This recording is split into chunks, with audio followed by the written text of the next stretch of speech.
Steven Spielberg called it the Citizen Kane of the animated short.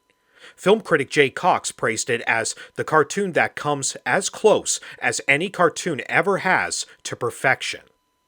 One Froggy Evening was released in 1955 and marked the debut of the one and only Michigan J. Frog. Told mostly in pantomime, the story centers on an everyday labor worker who finds a box buried inside a cornerstone.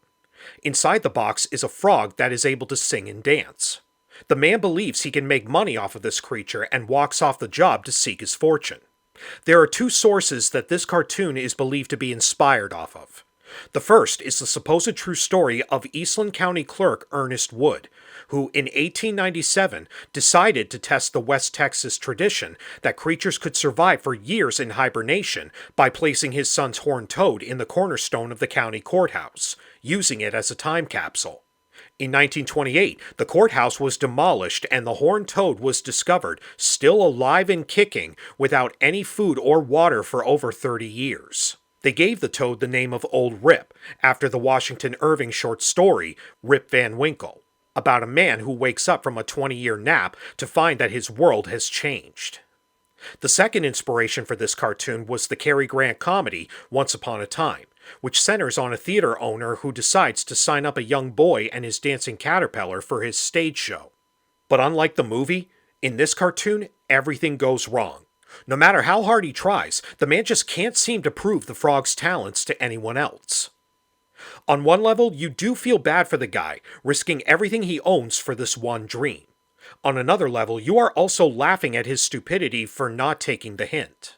Michigan J. Frog, who got his name from the Michigan rag song that he sings, only starred in this one cartoon, and yet people still remembered him.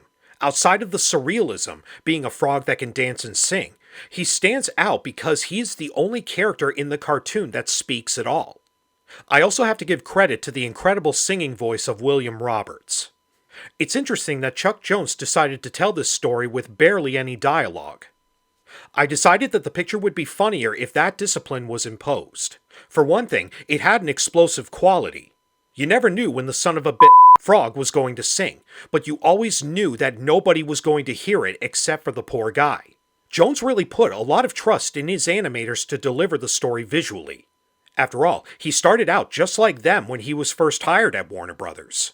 What better person to direct animators than a former animator? In fact, when Warner Brothers first discussed the idea of launching its own broadcasting network in the early 1990s, it said that CEO Jamie Kellner had watched One Froggy Evening in his office and had chosen Michigan to be the network's mascot.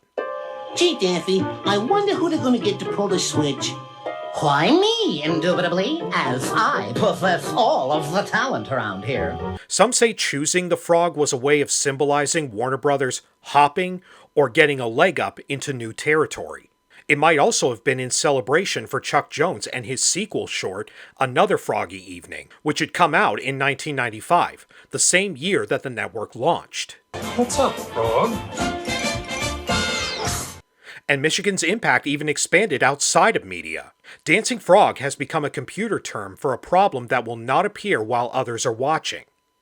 Today, Michigan continues to be referenced and make cameos in movies and TV shows, and it's safe to say that his influence is not going anywhere anytime soon.